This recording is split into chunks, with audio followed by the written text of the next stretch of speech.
Richard Roman II by William Shakespeare. Act I Scene I London. King Richard's Palace. Old John of Gaunt, time-honoured Lancaster, haste thou, according to thy oath and band, brought hither Henry Hereford thy bold son, here to make good the boisterous late appeal, which then our leisure would not let us hear, against the Duke of Norfolk, Thomas Mowbray.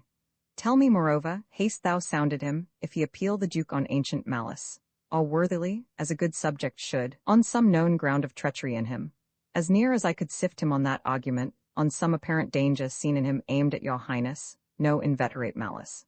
Then call them to our presence, face to face, and frowning brow to brow, ourselves will hear the accuser and the accused freely speak. High-stomached are they both, and full of ire, in rage deaf as the sea, hasty as fire. Many years of happy days befall my gracious sovereign, my most loving liege. Each day still better others' happiness, until the heavens, envying earth's good hap, add an immortal title to your crown. We thank you both. Yet one but flatters us as well appeareth by the cause you come, namely, to appeal each other of high treason. Cousin of Hereford, what dost thou object against the Duke of Norfolk, Thomas Mowbray? First, heaven be the record to my speech, in the devotion of a subject's love, tendering the precious safety of my prince, and free from other misbegotten hate, come I appellant to this princely presence. Now, Thomas Mowbray, do I turn to thee, and mock my greeting well. For what I speak my body shall make good upon this earth, or my divine soul answer it in heaven. Thou art a traitor and a miscreant, too good to be so and too bad to live, since the more fair and crystal is the sky, the uglier seem the clouds that in it fly. Once more, the more to aggravate the note, with a foul traitor's name stuff I thy throat, and wish, so please my sovereign, ere I move, what my tongue speaks my right drawn sword may prove. Let not my cold words here accuse my zeal, 'tis not the trial of a woman's war, the bitter clamour of two eager tongues, can arbitrate this cause betwixt us twain. The blood is hot that must be cooled for this. Yet can I not of such tame patience boast as to be hushed and not at all to say, first, the fair reverence of your highness curbs me from giving reins and spurs to my free speech, which else would post until it had returned these terms of treason doubled down his throat. Setting aside his high blood's royalty, and let him be no kinsman to my liege, I do defy him, and I spit at him.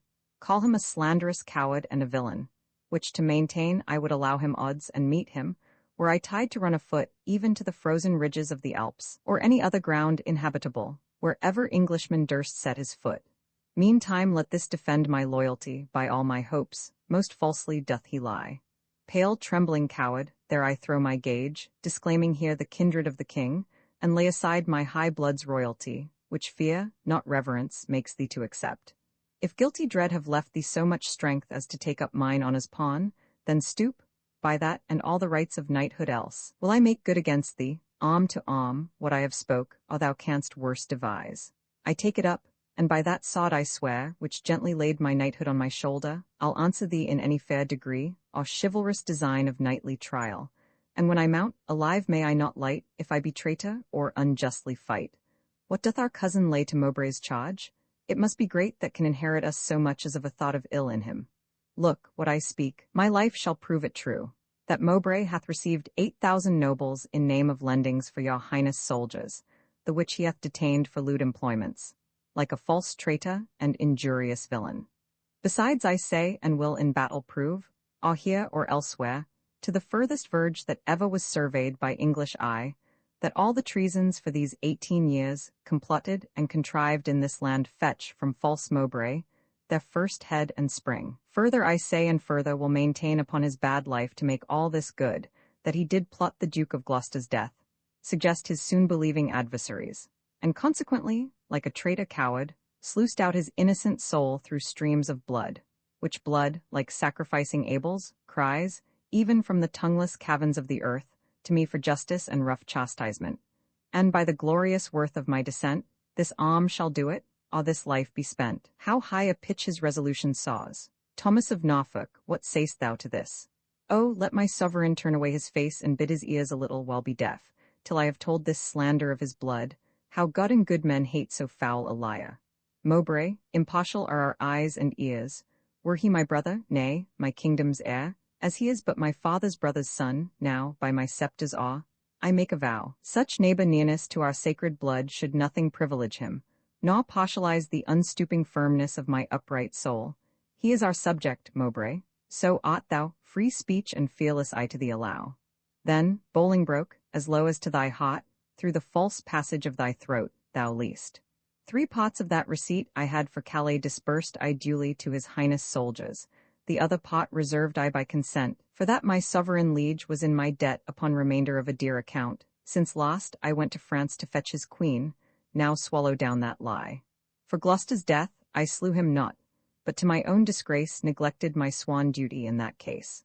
For you, my noble lord of Lancaster, the honourable father to my foe, once did I lay an ambush for your life, a trespass that doth vex my grieved soul.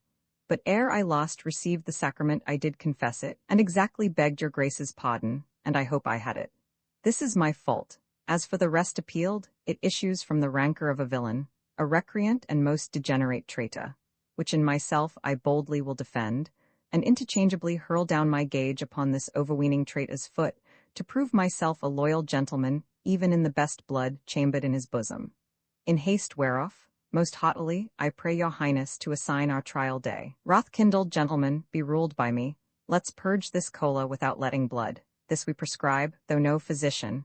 Deep malice makes too deep incision. Forget, forgive, conclude and be agreed. Our doctors say this is no month to bleed. Good uncle, let this end where it begun. Will calm the Duke of Norfolk, you your son. To be a make-peace shall become my age. Throw down, my son, the Duke of Norfolk's gage.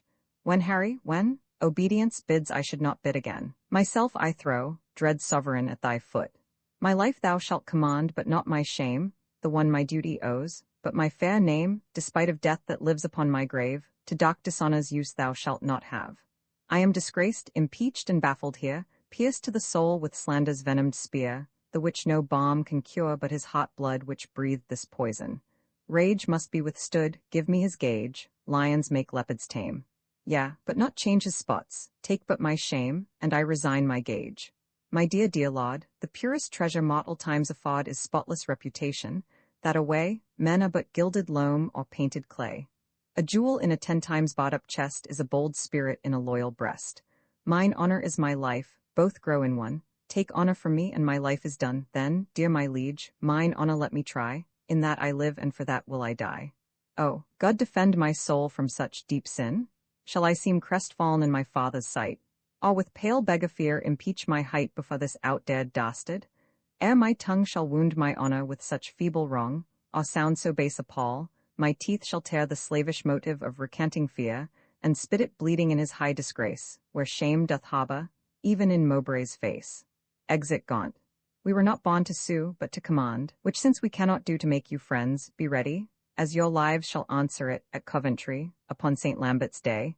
There shall your swords and lances arbitrate the swelling difference of your settled hate. Since we cannot atone you, we shall see justice design the victor's chivalry. Lord Marshal, command our officers at arms be ready to direct these home alarms. Exeunt. Scene Roman II. The Duke of Lancaster's palace. Alas, the pot I had in Woodstock's blood doth more solicit me than your exclaims, to stir against the butchers of his life. But since correction lieth in those hands which made the fault that we cannot correct, put we our quarrel to the will of heaven, who, when they see the hours ripe on earth, will rain hot vengeance on offenders' heads. Finds brotherhood in thee no sharper spur? Hath love in thy old blood no living fire? Edward's 7 sons, whereof thyself art one, were as 7 vials of his sacred blood, or 7 fair branches springing from one root. Some of those 7 are dried by nature's course, some of those branches by the destinies cut.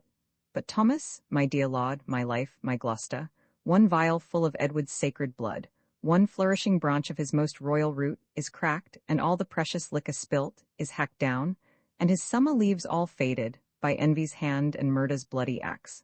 Ah, Gaunt, his blood was thine. That bed, that womb, that metal, that self-mould, that fashioned thee made him a man, and though thou livest and breathest, yet art thou slain in him. Thou dost consent in some large measure to thy father's death, in that thou seest thy wretched brother die, who was the model of thy father's life. Call it not patience, Gaunt, it is despair. In suffering thus thy brother to be slaughtered, thou showest the naked pathway to thy life, teaching stern murder how to butcher thee. That which in mean men we entitle patience is pale cold cowardice in noble breasts. What shall I say? To safeguard thine own life, the best way is to venge my Gloucester's death. God's is the quarrel, for God's substitute, his deputy anointed in his sight, hath caused his death. the which if wrongfully, let heaven revenge, for I may never lift an angry arm against his minister. Why then, I will. Farewell, old Gaunt. Thou goest to Coventry, there to behold our cousin Hereford and fell Mowbray fight. Oh, sit my husband's wrongs on Hereford's spear, that it may enter butcher Mowbray's breast? Ah, if misfortune miss the first career, be Mowbray's sins so heavy in his bosom, they may break his foaming cause's back, and throw the rider headlong in the lists, a caitiff recreant to my cousin Hereford. Farewell, old Gaunt. Thy sometimes brother's wife with her companion grief must end her life. Sister, farewell. I must to Coventry, as much good stay with thee as go with me. Yet one word more, grief boundeth where it falls, not with the empty hollowness, but wait. I take my leave before I have begun, for sorrow ends not when it seemeth done. Commend me to thy brother Edmund York. Lo, this is all. Nay, yet depart not so, though this be all, do not so quickly go, I shall remember more. Bid him, what? With all good speed at Plashy visit me, alack, and what shall good old York there see but empty lodgings and unfurnished walls, unpeopled offices, untrodden stones, and what here there for welcome but my groans? Therefore commend me, let him not come there, to seek out sorrow that dwells everywhere. Desolate, desolate will I hence and die, the last leave of thee takes my weeping eye. Exeunt. Scene Roman 3. The lists at Coventry. The Duke of Norfolk, spritefully and bold, stays but the summons of the appellant's trumpet. Why then, the champions are prepared, and stay for nothing but his Majesty's approach. Marshal, demand of yonder champion the cause of his arrival here in arms, ask him his name, and audibly proceed to swear him in the justice of his cause. In God's name and the King's, say who thou art, and why thou comest thus knightly clad in arms, against what man thou comest, and what thy quarrel. Speak truly, on thy knighthood and thy oath, as so defend thee heaven and thy valour. My name is Thomas Mowbray, Duke of Norfolk, who hither come engaged by my oath, which God defend a knight should violate, both to defend my loyalty and truth to God, my king and my succeeding issue, against the Duke of Hereford that appeals me, and by the grace of God in this mine arm, to prove him, in defending of myself, a traitor to my God, my king, and me, and as I truly fight, defend me heaven? Marshal, ask yonder knight in arms, both who he is and why he cometh hither thus plated in habiliments of war, and formally, according to our law, depose him in the justice of his cause. What is thy name, and wherefore comest thou hither before King Richard in his royal lists? Against whom comest thou? And what's thy quarrel? Speak like a true knight, so defend thee heaven. Harry of Hereford, Lancaster, and Derby am I, who ready here do stand in arms to prove, by God's grace and my body's valour, in lists, on Thomas Mowbray, Duke of Norfolk, that he is a traitor, foul and dangerous, to God of heaven, King Richard, and to me, and as I truly fight, defend me heaven. On pain of death, no person be so bold or daring hardy as to touch the lists, except the Marshal and such officers appointed to direct these fair designs. Lord Marshal, let me kiss my sovereign's hand, and bow my knee before his Majesty, for Mowbray and myself are like two men that vow a long and weary pilgrimage. Then let us take a ceremonious leave and loving farewell of our several friends. The appellant in all duty greets your highness, and craves to kiss your hand and take his leave. We will descend and fold him in our arms. Cousin of Hereford, as thy cause is right, so be thy fortune in this royal fight. Farewell, my blood, which if today thou shed, lament we may, but not revenge thee dead. Oh, let no noble eye profane a tear for me, if I be God with Mowbray's spear. As confident as is the falcon's flight against a bird, do I with Mowbray fight. My loving lord, I take my leave of you, my noble cousin, Lord Aumel, not sick, although I have to do with death, but lusty, young, and cheerly drawing breath. Lo, as at English feasts, so I regreet the daintiest lost, to make the end most sweet, O thou, the earthly author of my blood, whose youthful spirit in me regenerate, doth with a twofold vigour lift me up to reach at victory above my head. Add proof unto mine armour with thy prayers, and with thy blessings steel my lance's point, that it may enter Mowbray's waxen coat, and furbish new the name of John a Gaunt, even in the lusty haviour of his son. God in thy good cause make thee prosperous? Be swift like lightning in the execution, and let thy blows, doubly redoubled, fall like amazing thunder on the casque of thy adverse pernicious enemy. Rouse up thy youthful blood, be valiant and live. However God or fortune cast my lot, their lives or dies, true to King Richard's throne, a loyal, just and upright gentleman. Never did captive with a freer heart cast off his chains of bondage, and embrace his golden, uncontrolled enfranchisement. more than my dancing soul, doth celebrate this feast of battle with mine adversary. Most mighty liege and my companion peers, take from my mouth the wish of happy years, as gentle and as jocund as to jest go I to fight. Truth hath a quiet breast. Farewell, my lord. Securely I espy virtue with valor couched in thine eye. Order the trial, marshal, and begin. Harry of Hereford, Lancaster, and Derby, receive thy lance, and God defend the right. Harry of Hereford, Lancaster, and Derby, stands here for God, his sovereign and himself, on pain to be found false and recreant, to prove the Duke of Norfolk, Thomas Mowbray, a traitor to his God, his king, and him, and dares him to set forward to the fight. Here standeth Thomas Mowbray, Duke of Norfolk, on pain to be found false and recreant, both to defend himself and to approve Henry of Hereford, Lancaster, and Derby, to God, his sovereign, and to him disloyal, courageously and with a free desire attending but the signal to begin. Sound trumpets, and set forward, combatants. A charge sounded. Stay, the king hath thrown his water down. Let them lay by their helmets and their spears, and both return back to their chairs again. Withdraw with us. And let the trumpets sound while we return these dukes what we decree. A long flourish. Draw near, and list what with our counsel we have done. For that our kingdom's earth should not be soiled with that dear blood which it hath fostered, and for our eyes do hate the dire aspect of civil wounds ploughed up with neighbours' sod.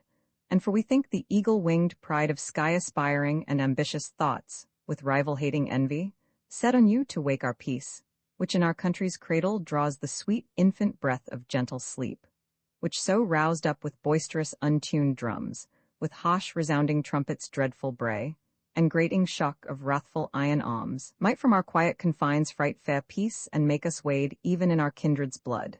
Therefore, we banish you our territories, you, cousin Hereford, upon pain of life, till twice 5 summers have enriched our fields shall not regreet our fair dominions, but tread the stranger paths of banishment. Your will be done. This must my comfort be, that sun that warms you here shall shine on me, and those his golden beams to you here lent shall point on me and gild my banishment. Norfolk, for thee remains a heavier doom, which I with some unwillingness pronounce. The sly, slow hours shall not determinate the dateless limit of thy dear exile. The hopeless word of never to return, breathe I against thee, upon pain of life. A heavy sentence, my most sovereign liege, and all unlooked for from your highness' mouth. A dearer merit, not so deep a maim as to be cast forth in the common air, have I deserved at your highness' hands. The language I have learned these 40 years, my native English, now I must forego. And now my tongue's use is to me no more than an unstringed viol or a harp, all like a cunning instrument cased up, all being open, put into his hands that knows no touch to tune the harmony. Within my mouth you have engaled my tongue, doubly portcullised with my teeth and lips, and dull, unfeeling, barren ignorance is made my jailer to attend on me. I am too old to fawn upon a nurse, too far in years to be a pupil now. What is thy sentence then but speechless death, which robs my tongue from breathing native breath? It boots thee not to be compassionate, after our sentence plaining comes too late. Then thus I turn me from my country's light, to dwell in solemn shades of endless night. Return again, and take an oath with thee. Lay on our royals sod your banished hands, swear by the duty that you owe to God, our pot therein we banish with yourselves. To keep the oath that we administer, you never shall, so help you truth and God. Embrace each other's love in banishment, nor never look upon each other's face, nor never write, regret, nor reconcile this luring tempest of your homebred hate, nor never by advised purpose meet to plot, contrive, or complot any ill gainst us, our state, our subjects, or our land. Norfolk, so far as to mine enemy. By this time, had the king permitted us, one of our souls had wandered in the air. Banished this frail sepulchre of our flesh, as now our flesh is banished from this land. Confess thy treasons ere thou fly the realm, since thou haste far to go, bear not along the clogging burthen of a guilty soul. No, Bolingbroke, if ever I were traitor, my name be blotted from the book of life, and I from heaven banished as from hence. But what thou art, God thou and I do know, and all too soon, I fear, the king shall rue. Farewell, my liege. Now no way can I stray, save back to England, all the world's my way. Exit. Uncle, even in the glasses of thine eyes I see thy grieved heart. Thy sad aspect hath from the number of his banished years plucked 4 away. To Bolingbroke, 6 frozen winters spent, return with welcome home from banishment. How long a time lies in one little word. 4 lagging winters and 4 wanton springs end in a word. Such is the breath of kings. I thank my liege, that in regard of me he shortens 4 years of my son's exile. but little vantage shall I reap thereby. For ere the 6 years that he hath to spend can change their moons and bring their times about, my oil-dried lamp and time-bewasted light shall be extinct with age and endless night. My inch of taper will be burnt and done, and blindfold death not let me see my son. But not a minute, king, that thou canst give, shorten my days thou canst with sullen sorrow, and pluck nights from me, but not lend a morrow. Thou canst help time to furrow me with age, but stop no wrinkle in his pilgrimage. Thy word is current with him for my death, but dead, thy kingdom cannot buy my breath. Thy son is banished upon good advice, whereto thy tongue a potty verdict gave, why at our justice seem'st thou then to lure? Things sweet to taste prove in digestion sour. You urged me as a judge, but I had rather you would have bid me argue like a father. Oh, had it been a stranger, not my child, to smooth his fault I should have been more mild. A partial slander sought I to avoid, and in the sentence my own life destroyed. Alas, I looked when some of you should say, I was too strict to make mine own away, but you gave leave to my unwilling tongue against my will to do myself this wrong. Cousin, farewell, and uncle, bid him so. 6 years we banish him, and he shall go. Flourish. Exeunt King Richard and train. Cousin, farewell. What presents must not know, from where you do remain let paper show. My lord, no leave take I, for I will ride as far as land will let me by your side. Oh, to what purpose dost thou hoard thy words, that thou return'st no greeting to thy friends?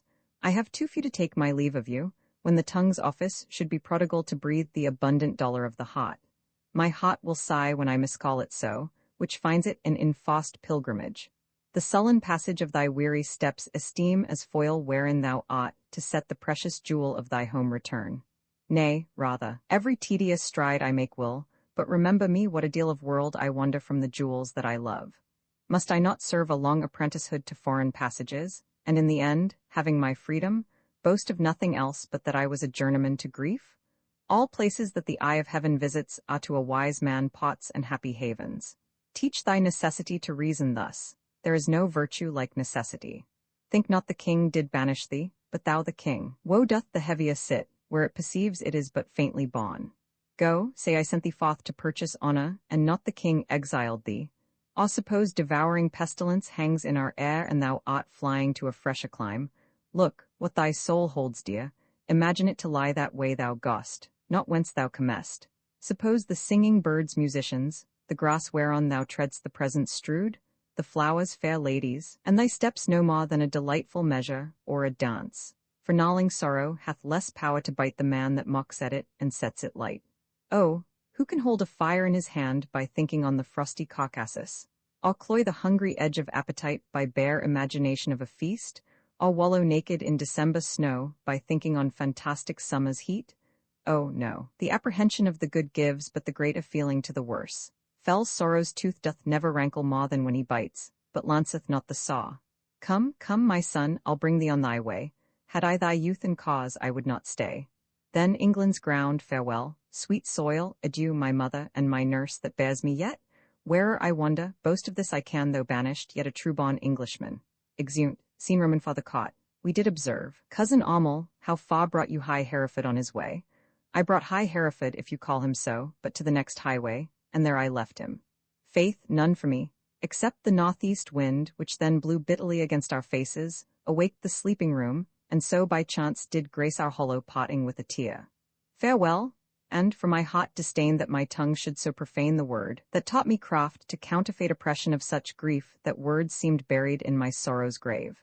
Marry, would the word farewell have lengthened hours and added years to his short banishment, he should have had a volume of farewells.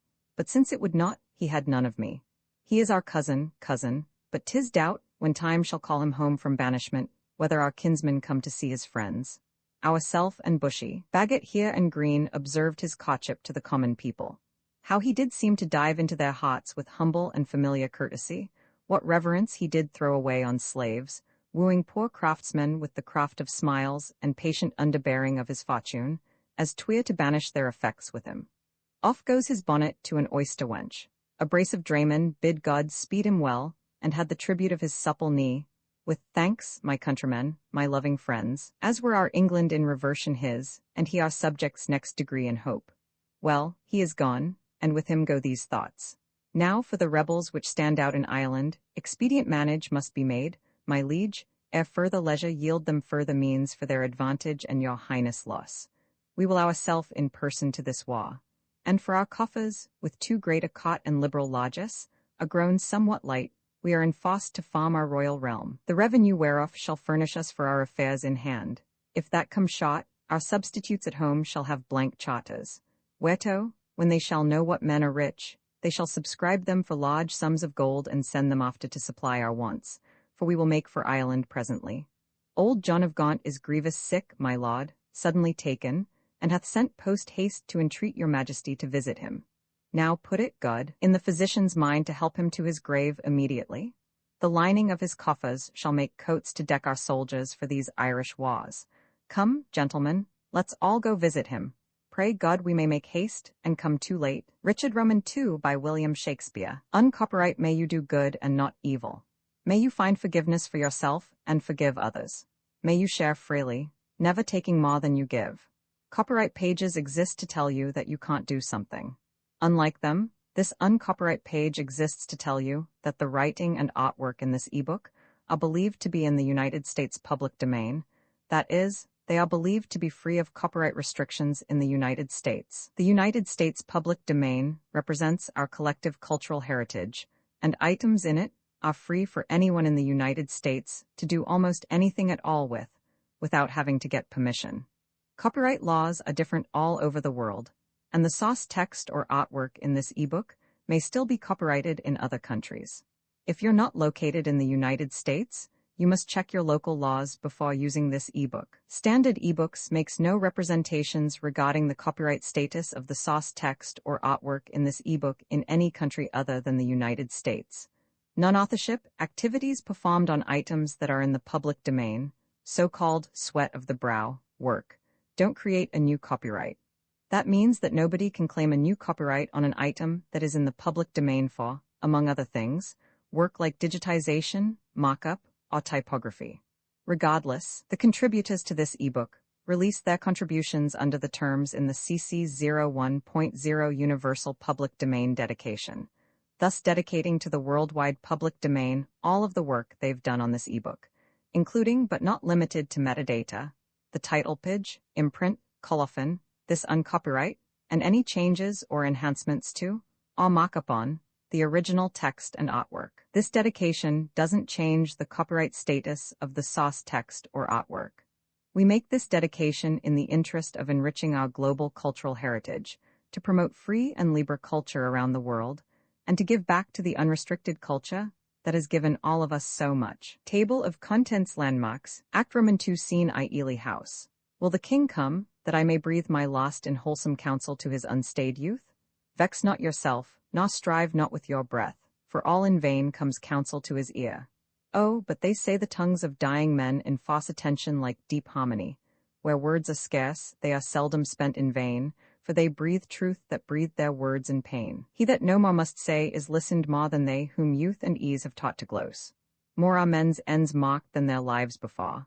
The setting sun, and music at the close, as the lost taste of sweets, is sweetest lost, writ in remembrance more than things long past. Though Richard my life's counsel would not hear, my death's sad tale may yet undeaf his ear. No, it is stopped with other flattering sounds, as praises, of whose taste the wise are fond, lascivious meters, to whose venom sound the open ear of youth doth always listen. Report of fashions in proud Italy, whose manners still our tawdry apish nation limps after in base imitation. Where doth the world thrust forth a vanity, so it be new, there's no respect how vile, that is not quickly buzzed into his ears. Then all too late comes counsel to be heard, where will doth mutiny with wit's regard. Direct not him whose way himself will choose, 'tis breath thou lack'st, and that breath wilt thou lose. Methinks I am a prophet new inspired, and thus expiring do foretell of him. His rash fierce blaze of riot cannot last, for violent fires soon burn out themselves. Small showers last long, but sudden storms are shot. He tires betimes that spurs too fast betimes, with eager feeding food doth choke the feeder. Light vanity, insatiate cormorant, consuming means, soon preys upon itself. This royal throne of kings, this scepted isle, this earth of majesty, this seat of Mars, this other Eden, demi-paradise, this fortress built by nature for herself against infection and the hand of war. This happy breed of men, this little world, this precious stone set in the silver sea, which serves it in the office of a wall, or as a moat defensive to a house, against the envy of less happier lands, this blessed plot, this earth, this realm, this England, this nurse, this teeming womb of royal kings, feared by their breed and famous by their birth, renowned for their deeds as far from home, for Christian service and true chivalry, as is the sepulchre and stubborn jury of the world's ransom, blessed Mary's son, this land of such dear souls, this dear, dear land, dear for her reputation through the world, is now leased out, I die pronouncing it, like to a tenement or pelting farm. England, bound in with the triumphant sea, whose rocky shaw beats back the envious siege of watery Neptune, is now bound in with shame, with inky blots and rotten parchment bonds, that England, that was wont to conquer others, hath made a shameful conquest of itself. Ah, would the scandal vanish with my life, how happy then were my ensuing death. The king is come, deal mildly with his youth, for young hot colts being raged do rage the maw. Oh, how that name befits my composition! Old Gaunt indeed, and gaunt in being old, within me grief hath kept a tedious fast, and who abstains from meat that is not gaunt? For sleeping England long time have I watched, watching breeds laneness is all gaunt, the pleasure that some fathers feed upon is my strict fast, I mean, my children's looks, and therein fasting, haste thou made me gaunt. Gaunt am I for the grave, gaunt as a grave, whose hollow womb inherits naught but bones. No, misery makes spot to mock itself, since thou dost seek to kill my name in me, I mock my name, great king, to flatter thee. Now he that made me knows I see thee ill in myself to see, and in thee seeing ill. Thy deathbed is no lesser than thy land wherein thou least in reputation sick, and thou, too careless patient as thou art, committ'st thy anointed body to the cure of those physicians that first wounded thee. 1,000 flatterers sit within thy crown, whose compass is no bigger than thy head, and yet, encaged in so small a verge, the waste is no whit lesser than thy land. Oh, had thy grandsire with a prophet's eye seen how his son's son should destroy his sons, from forth thy reach he would have laid thy shame, deposing thee before thou wert possessed, which art possessed now to depose thyself. Why, cousin, wert thou regent of the world, it were a shame to let this land by lease. But for thy world enjoying but this land, is it not more than shame to shame it so? Landlord of England art thou now, not king, thy state of law is bondslave to the law, and thou, a lunatic lank-witted fool, presuming on an ague's privilege, darest with thy frozen admonition make pale our cheek, chasing the royal blood with fury from his native residence.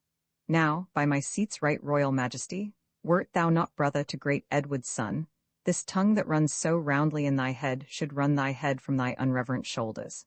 Oh, spare me not, my brother Edward's son, for that I was his father Edward's son, that blood already, like the pelican, haste thou tapped out and drunkenly caroused, my brother Gloucester, plain well-meaning soul, whom fair befall in heaven mongst happy souls, may be a precedent and witness good that thou respect'st not spilling Edward's blood, join with the present sickness that I have, and thy unkindness be like crooked age, to crop at once a too long withered flower. Live in thy shame, but die not shame with thee. These words hereafter thy tormentors be, convey me to my bed, then to my grave, love they to live that love and honour have. Exit, borne off by his attendants, and let them die that age and sullens have, for both haste thou, and both become the grave. I do beseech your majesty, impute his words to wayward sickliness and age in him, he loves you on my life, and holds you dear as Harry Duke of Hereford, were he here. Right, you say true, as Hereford's love, so his, as theirs, so mine, and all be as it is. Nay, nothing, all is said, his tongue is now a stringless instrument, words, life and all, old Lancaster hath spent. Be York the next that must be bankrupt so? Though death be poor, it ends a mortal woe. The ripest fruit first falls, and so doth he. His time is spent, our pilgrimage must be. So much for that. Now for our Irish waws, we must supplant those rough, rug-headed kerns, which live like venom where no venom else, but only they have privilege to live. And for these great affairs do ask some charge. Towards our assistance we do seize to us the plate, con, revenues and movables, whereof our uncle Gaunt did stand possessed. How long shall I be patient? Ah, how long shall tender duty make me suffer wrong? Not Gloucester's death, nor Hereford's banishment, not Gaunt's rebukes, nor England's private wrongs, nor the prevention of poor Bolingbroke about his marriage, nor my own disgrace, have ever made me sour my patient cheek, or bend one wrinkle on my sovereign's face. I am the last of noble Edward's sons, of whom thy father, Prince of Wales, was first, In war was never lion raged more fierce, in peace was never gentle lamb more mild, than was that young and princely gentleman. His face thou haste, for even so looked he, accomplished with the number of thy hours. But when he frowned, it was against the French and not against his friends. His noble hand did win what he did spend, and spent not that which his triumphant father's hand had won. His hands were guilty of no kindred blood, but bloody with the enemies of his kin. O Richard, York is too far gone with grief, or else he never would compare between. O my liege, pardon me, if you please. If not, I, pleased not to be pardoned, am content with I'll seek you to seize and gripe into your hands the royalties and rights of banished Hereford. Is not Gaunt dead, and doth not Hereford live? Was not Gaunt just, and is not Harry true? Did not the one deserve to have an heir? Is not his heir a well-deserving son? Take Hereford's rights away, and take from time his charters and his customary rights. Let not tomorrow then ensue today. Be not thyself, for how art thou a king but by fair sequence and succession? Now, afore God, God forbid I say true? If you do wrongfully seize Hereford's rights, call in the letters patent that he hath by his attorneys general to sue his livery, and deny his offered homage, you pluck 1,000 dangers on your head, you lose 1,000 well-disposed hearts, and prick my tender patience, to those thoughts which honor and allegiance cannot think. Think what you will, we seize into our hands his plate, his goods, his money, and his lands. I'll not be by the while, my liege. Farewell. What will ensue hereof, there's none can tell, but by bad causes may be understood that their events can never fall out good. Exit.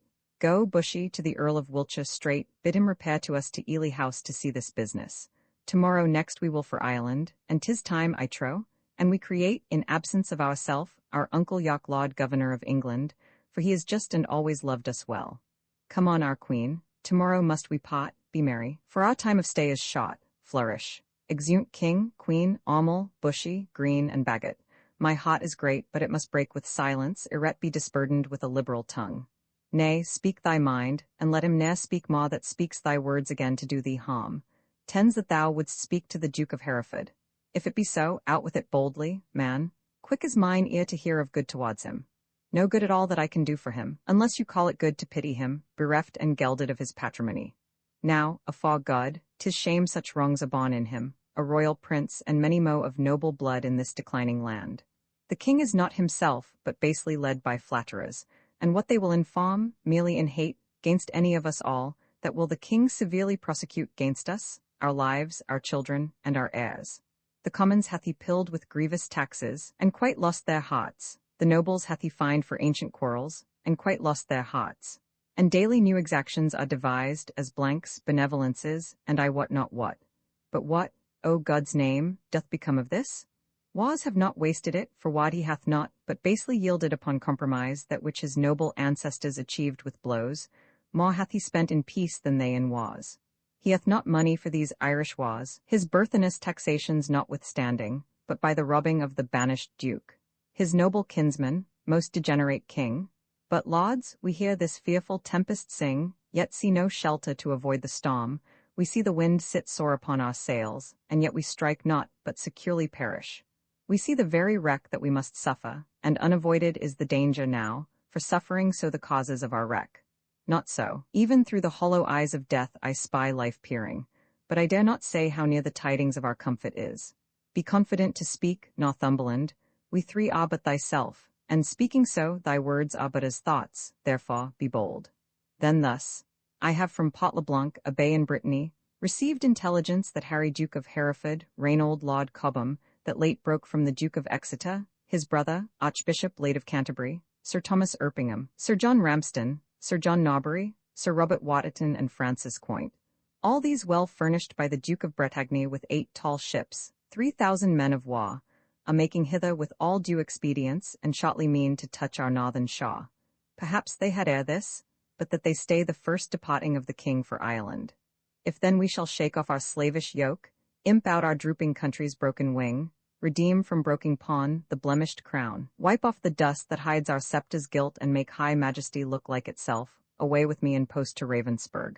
But if you faint, as fearing to do so, stay and be secret, and myself will go. Scene Roman to Windsor Castle. Madam, your majesty is too much sad. You promised, when you parted with the king, to lay aside life-harming heaviness and entertain a cheerful disposition. To please the king I did, to please myself I cannot do it, yet I know no cause why I should welcome such a guest as grief, save bidding farewell to so sweet a guest as my sweet Richard. Yet again, methinks, some unborn sorrow, ripe in fortune's womb, is coming towards me, and my inward soul with nothing trembles. At something it grieves, more than with parting from my lord the king. Each substance of a grief hath 20 shadows, which shows like grief itself, but is not so, for sorrow's eye, glazed with blinding tears, divides one thing entire to many objects, like perspectives, which rightly gazed upon show nothing but confusion, eye to eye distinguish form. So your sweet majesty, looking awry upon your lord's departure, find shapes of grief, more than himself, to wail, which, looked on as it is not but shadows of what it is not. Then, thrice gracious queen, more than your lord's departure weep not, more's not seen, or if it be, 'tis with false sorrow's eye, which for things true weeps things imaginary. It may be so, but yet my inward soul persuades me it is otherwise. Howe'er it be, I cannot but be sad, so heavy sad as, though on thinking on no thought I think, makes me with heavy nothing faint and shrink. 'Tis nothing less. Conceit is still derived from some forefather grief. Mine is not so, for nothing hath begot my something grief, or something hath the nothing that I grieve, 'tis in reversion that I do possess. But what it is, that is not yet known, what I cannot name, 'tis nameless woe I wot. God save your majesty. And well met, gentlemen. I hope the king is not yet shipped for Ireland. Why hopest thou so? 'Tis better hope he is, for his designs crave haste, his haste good hope. Then wherefore dost thou hope he is not shipped? That he, our hope, might have retired his power, and driven into despair an enemy's hope, who strongly hath set footing in this land. The banished Bolingbroke repeals himself, and with uplifted arms is safe arrived at Ravensburg. Ah, madam, 'tis too true? And that is worse, the Lord Northumberland, his son young Henry Percy, the Lords of Ross, Bowmond, and Willoughby, with all their powerful friends, are fled to him. Why have you not proclaimed Northumberland and all the rest revolted faction traitors? We have. Whereupon the Earl of Worcester hath broke his staff, resigned his stewardship, and all the household servants fled with him to Bolingbroke. So, Green, thou art the midwife to my woe, and Bolingbroke my sorrow's dismal heir. Now hath my soul brought forth her prodigy, and I, a gasping new-delivered mother, have woe to woe, sorrow to sorrow joined. Who shall hinder me? I will despair, and be at enmity with cozening hope. He is a flatterer, a parasite, a keeper-back of death, who gently would dissolve the bands of life, which false hope lingers in extremity, with signs of war about his aged neck. Oh, full of careful business are his looks. Uncle, for God's sake, speak comfortable words. Should I do so, I should belie my thoughts, comforts in heaven, and we are on the earth, where nothing lives but crosses, cares, and grief. Your husband he is gone to save far off, whilst others come to make him lose at home. Here am I left to underprop his land, who, weak with age, cannot support myself. Now comes the sick hour that his surfeit made. Now shall he try his friends that flattered him. He was? Why so? Go all which way it will. The nobles they are fled, the commons they are cold, and will, I fear, revolt on Hereford's side. Sirrah, get thee to Plashy, to my sister Gloucester. Bid her send me presently £1,000. Hold, take my ring. My lord, I had forgot to tell your lordship, today, as I came by, I called there. But I shall grieve you to report the rest. God for his mercy. What a tide of woes comes rushing on this woeful land at once. I know not what to do. I would to God, so my untruth had not provoked him to it, the king had cut off my head with my brothers. What, are there no posts dispatched for Ireland? How shall we do for money for these wars? Come, sister, cousin, I would say, pray pardon me. Go, fellow, get thee home, provide some cots and bring away the armor that is there. Exit servant. Gentlemen, will you go muster men? If I know how or which way to order these affairs thus thrust disorderly into my hands, never believe me. Both are my kinsmen, the one is my sovereign, whom both my oath and duty bids defend, the other again is my kinsman, whom the king hath wronged, whom conscience and my kindred bids to right. Well, somewhat we must do. Come, cousin, I'll dispose of you. Gentlemen, go, muster up your men, and meet me presently at Berkeley. I should to Plashy too, but time will not permit. All is uneven, and everything is left at 6 and 7. Exeunt York and Queen. The wind sits fair for news to go to Ireland, but none returns. For us to levy power proportionable to the enemy is all unpossible. Besides, our nearness to the king in love is near the hate of those love not the king. And that's the wavering commons, for their love lies in their purses, and whoso empties them by so much fills their hearts with deadly hate. If judgment lie in them, then so do we, because we ever have been near the king. Well, I will for refuge straight to Bristol Castle. The Earl of Wiltshire is already there. Thither will I with you, for little office the hateful commons will perform for us, except like curs to tear us all to pieces. Will you go along with us? No, I will to Ireland to his majesty. Farewell, if Hot's presages be not vain, we three here aught that ne'er shall meet again. Alas, poor Duke! The task he undertakes is numbering sands and drinking oceans dry, where one on his side fights, thousands will fly. Farewell at once, for all, and ever. Scene Roman 3 Wilds in Gloucestershire. Believe me, noble laud, I am a stranger here in Gloucestershire. These high wild hills and rough uneven ways draws out our miles and makes them wearisome, and yet your fair discourse hath been as sugar, making the hard way sweet and delectable. But I bethink me what a weary way from Ravensburg to Cotswold will be found in Ross and Willoughby, wanting your company, which, I protest, hath very much beguiled the tediousness and process of my travel. But theirs is sweetened with the hope to have the present benefit which I possess, and hope to joy is little less in joy than hope enjoyed. By this, the weary lauds shall make their way seem short, as mine hath done by sight of what I have. Your noble company, of much less value is my company than your good words. But who comes here? It is my son, young Harry Percy, sent from my brother Worcester, whencesoever. Harry, how fares your uncle? No, my good lord, he hath forsook the cot, broken his staff of office, and dispersed the household of the king. What was his reason? He was not so resolved when last we spake together, because your lordship was proclaimed traitor. But he, my lord, is gone to Ravensburg, to offer service to the Duke of Hereford, and sent me over by Berkeley, to discover what power the Duke of York had levied there, then with directions to repair to Ravensburg. No, my good lord, for that is not forgot which ne'er I did remember. To my knowledge, I never in my life did look on him. My gracious lord, I tender you my service, such as it is, being tender, raw and young, which elder days shall ripen and confirm to more approved service and desert. I thank thee, gentle Percy, and be sure I count myself in nothing else so happy as in a soul remembering my good friends, and as my fortune ripens with thy love, it shall be still thy true love's recompense. My heart this covenant makes, my hand thus seals it. How far is it to Berkeley? And what stir keeps good old York there with his men of war? There stands the castle, by yon tuft of trees, manned with 300 men, as I have heard. And in it are the lords of York, Berkeley, and Seymour, none else of name and noble estimate. Here come the lords of Ross and Willoughby, bloody with spurring, fiery red with haste. Welcome, my lords. I wot your love pursues a banished traitor. All my treasury is yet but unfelt thanks, which more enriched shall be your love and labour's recompense. Evermore thanks, the exchequer of the poor, which, till my infant fortune comes to years, stands for my bounty. But who comes here? My lord, my answer is, to Lancaster, and I am come to seek that name in England, and I must find that title in your tongue, before I make reply to aught you say. Mistake me not, my lord. 'Tis not my meaning to raise one title of your honour out. To you, my lord, I come, what laud you will, from the most gracious regent of this land, the Duke of York, to know what pricks you on to take advantage of the absent time and fright our native peace with self-born alms. I shall not need transport my words by you. Here comes his grace in person. My noble uncle, Niels, show me thy humble heart and not thy knee, whose duty is deceivable and false. Tut, tut, grace me no grace, nor uncle me no uncle. I am no traitor's uncle, and that word grace in an ungracious mouth is but profane. Why have those banished and forbidden legs dared once to touch a dust of England's ground? But then more why? Why have they dared to march so many miles upon her peaceful bosom, frighting her pale-faced villages with war and ostentation of despised alms? Comest thou because the anointed king is hence? Why, foolish boy, the king is left behind, and in my loyal bosom lies his power.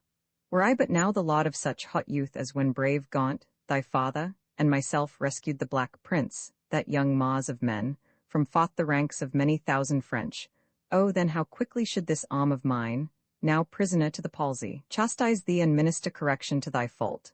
My gracious uncle, let me know my fault, on what condition stands it and wherein? Even in condition of the worst degree, in gross rebellion and detested treason, thou art a banished man, and here art come before the expiration of thy time, in braving arms against thy sovereign. As I was banished Hereford, but as I come for Lancaster.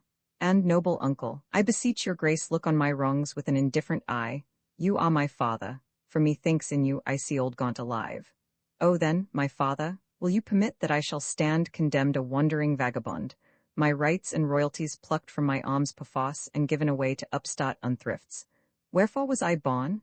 If that my cousin king be king of England, it must be granted I am Duke of Lancaster. You have a son, Aumil, my noble cousin. Had you first died, and he been thus trod down, he should have found his uncle Gaunt a father, to rouse his wrongs and chase them to the bay. I am denied to sue my livery here, and yet my letters patents give me leave. My father's goods are all distrained and sold, and these and all are all amiss employed. What would you have me do? I am a subject, and I challenge law. Attorneys are denied me, and therefore, personally I lay my claim to my inheritance of free descent. My lords of England, let me tell you this. I have had feeling of my cousin's wrongs and labored all I could to do him right.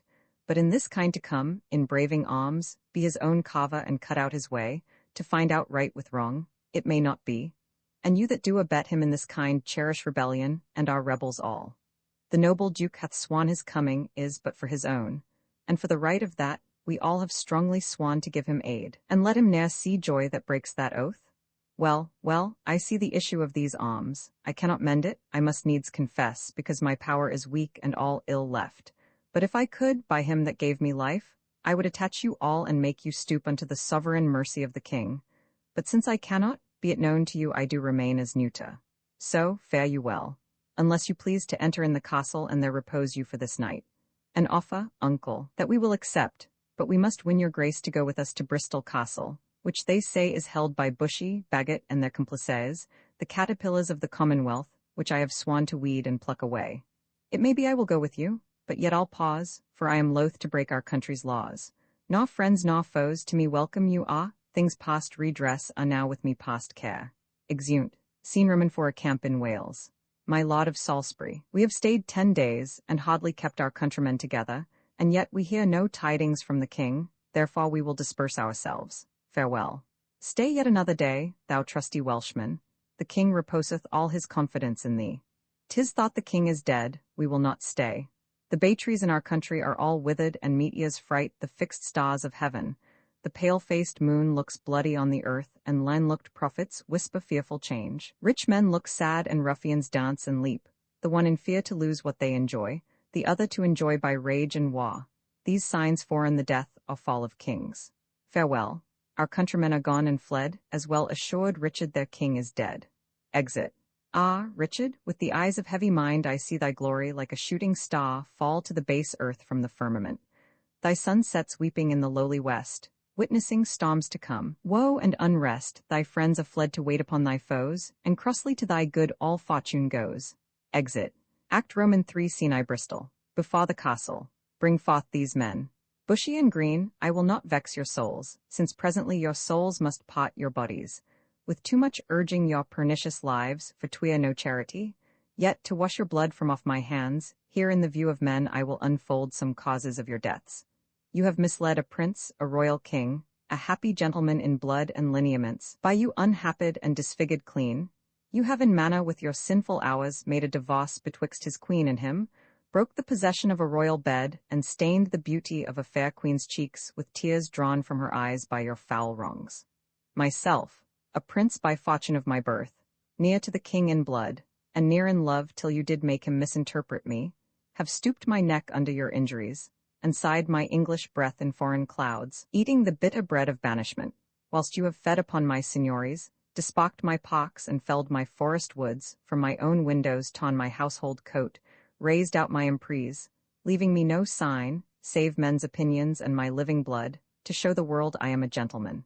This and much more than twice all this, condemns you to the death. See them delivered over to execution and the hand of death. More welcome is the stroke of death to me than Bolingbroke to England. Lords, farewell. My comfort is that heaven will take our souls and plague injustice with the pains of hell. My lord Northumberland, see them dispatched. Exeunt Northumberland and others, with the prisoners. Uncle, you say the queen is at your house. For God's sake, fairly let her be entreated.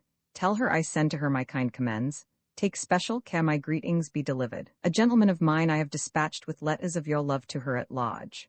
Thanks, gentle uncle. Come, lords, away, to fight with Glendower and his complices, a while to work, and after holiday. Exeunt, scene Roman to the coast of Wales. A castle in view. Yea, my lord. How brooks your grace the air, after your late tossing on the breaking seas? Needs must I like it well. I weep for joy to stand upon my kingdom once again. Dear earth, I do salute thee with my hand, though rebels wound thee with their horses' hoofs, as a long-potted mother with her child plays fondly with her tears and smiles in meeting, so, weeping, smiling, greet I thee, my earth, and do thee favors with my royal hands. Feed not thy sovereign's foe, my gentle earth, nor with thy sweets comfort his ravenous sense, but let thy spiders, that suck up thy venom, and heavy-gated toads lie in their way, doing annoyance to the treacherous feet which with usurping steps do trample thee. Yield stinging nettles to mine enemies, and when they from thy bosom pluck a flower, guard it, I pray thee, with a lurking adder whose double tongue may with a mortal touch throw death upon thy sovereign's enemies. Mock not my senseless conjuration, lauds. This earth shall have a feeling, and these stones prove armed soldiers, ere her native king shall falter under foul rebellion's arms. Fear not, my lord, that power that made you king hath power to keep you king in spite of all. The means that heaven yields must be embraced, and not neglected, else if heaven would, and we will not, heaven's offer we refuse, the proffered means of succor and redress. He means, my lord, that we are too remiss, whilst Bolingbroke, through our security, grows strong and great in substance and in power. Discomfortable cousin, know'st thou not that when the searching eye of heaven is hid behind the globe that lights the lower world, then thieves and robbers range abroad unseen in murders and in outrage, boldly here. But when from under this terrestrial ball he fires the proud tops of the eastern pines and darts his light through every guilty hole, then murders, treasons, and detested sins, the cloak of night being plucked from off their backs, stand bare and naked, trembling at themselves. So in this thief, this traitor, Bolingbroke, who all this while hath revelled in the night whilst we were wandering with the antipodes, shall see us rising in our throne, the east, his treasons will sit blushing in his face, not able to endure the sight of day, but self-affrighted tremble at his sin. Not all the water in the rough rude sea can wash the balm off from an anointed king. The breath of worldly men cannot depose the deputy elected by the Lord. For every man that Bolingbroke hath pressed to lift shrewd steel against our golden crown, God for his richard hath in heavenly pay a glorious angel. Then, if angels fight, weak men must fall, for heaven still guards the right. Naw ne naw farther off, my gracious Lord, than this weak arm. Discomfort guides my tongue and bids me speak of nothing but despair. One day too late, I fear me, noble Laud, hath clouded all thy happy days on earth. Oh, call back yesterday, bid time return, and thou shalt have 12,000 fighting men. Today, unhappy day, too late, authrows thy joys, friends, fortune, and thy state. For all the Welshmen, hearing thou wert dead, are gone to Bolingbroke, dispersed and fled. But now the blood of 20,000 men did triumph in my face, and they are fled. And till so much blood thither come again, have I not reason to look pale and dead? All souls that will be safe fly from my side, for time hath set a blood upon my pride. I had forgot myself, am I not king? Awake, thou coward majesty, thou sleepest, is not the king's name 20,000 names? My name, a puny subject strikes at thy great glory. Look not to the ground, ye favourites of a king, are we not high? High be our thoughts, I know my uncle Yock hath power enough to serve our turn. But who comes here? More health and happiness betide my liege than can my care-tuned tongue deliver him. Mine ear is open and my heart prepared. The worst is worldly loss thou canst unfold. Say, is my kingdom lost? Why, 'twas my care, and what loss is it to be rid of care? Strives Bolingbroke to be as great as we. Greater he shall not be, if he serve God, we'll serve him too and be his fellow so. Revolt our subjects, that we cannot mend. They break their faith to God as well as us. Cry woe, destruction, ruin and decay. The worst is death, and death will have his day. Glad am I that your highness is so armed to bear the tidings of calamity. Like an unseasonable stormy day, which makes the silver rivers drown their shores, as if the world were all dissolved to tears, so high above his limits swells the rage of Bolingbroke, covering your fearful land with hard bright steel and hearts hotter than steel. Whitebeards have armed their thin and hairless scalps against thy majesty. Boys, with women's voices, strive to speak big and clap their female joints in stiff, unwieldy arms against thy crown. The very beadsmen learn to bend their bows of double fatal yew against thy state. Yea, distaff women manage rusty bills against thy seat. Both young and old rebel, and all goes worse than I have power to tell. Too well thou tell'st a tale so ill. Where is the Earl of Wiltshire? Where is Bagot? What is become of Bushy? Where is Green? That they have let the dangerous enemy measure our confines with such peaceful steps. If we prevail, their heads shall pay for it. I warrant they have made peace with Bolingbroke. O villains, vipers, damned without redemption, dogs, easily one to fawn on any man, snakes in my hot blood warmed that sting my heart, 3 Judases, each one thrice worse than Judas, would they make peace? Terrible hell make war upon their spotted souls for this offense. Sweet love, I see, changing his property, turns to the sourest and most deadly hate. Again uncurse their souls. Their peace is made with heads and not with hands. Those whom you curse have felt the worst of death's destroying wound and lie full low, graved in the hollow ground. No matter where, of comfort no man speak, let's talk of graves, of worms and epitaphs. Make dust our paper, and with rainy eyes write sorrow on the bosom of the earth. Let's choose executors and talk of wills. And yet not so, for what can we bequeath save our deposed bodies to the ground? Our lands, our lives and all are Bolingbroke's, and nothing can we call our own but death and that small model of the barren earth which serves as paste and cover to our bones. For God's sake, let us sit upon the ground and tell sad stories of the death of kings, how some have been deposed, some slain in war, some haunted by the ghosts they have deposed, some poisoned by their wives, some sleeping killed, all murdered. For within the hollow crown that rounds the mottled temples of a king keeps death his cot, and there the antic sits, scoffing his state and grinning at his pomp, allowing him a breath, a little scene, to monarchize, be feared and kill with looks, infusing him with self and vain conceit, as if this flesh which walls about our life were brass impregnable, and humid thus comes at the last, and with a little pin bars through his castle wall, and farewell king. Cover your heads and mock not flesh and blood with solemn reverence. Throw away respect, tradition, form and ceremonious duty, for you have but mistook me all this while. I live with bread like you, feel want, taste grief, need friends. Subjected thus, how can you say to me I am a king? My lord, wise men ne'er sit and wail their woes, but presently prevent the ways to wail. To fear the foe, since fear oppresseth strength, gives in your weakness strength unto your foe, and so your follies fight against yourself. Fear and be slain, no worse can come to fight, and fight and die is death-destroying death, where fearing dying pays death's servile breath. My father hath the power, inquire of him, and learn to make a body of a limb. Thou chidest me well. Proud Bolingbroke, I come to change blows with thee for our day of doom. This ague fit of fear is overblown, an easy task it is to win our own.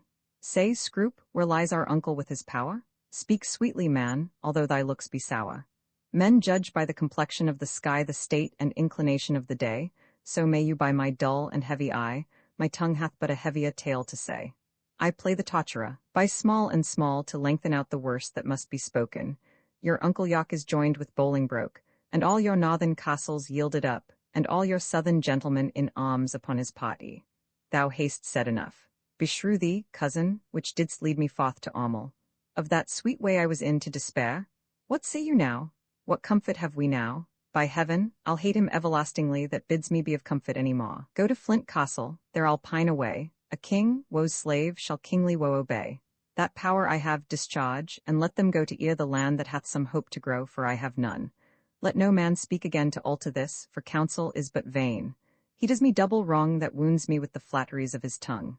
Discharge my followers. Let them hence away, from Richard's night to Bolingbroke's fair day.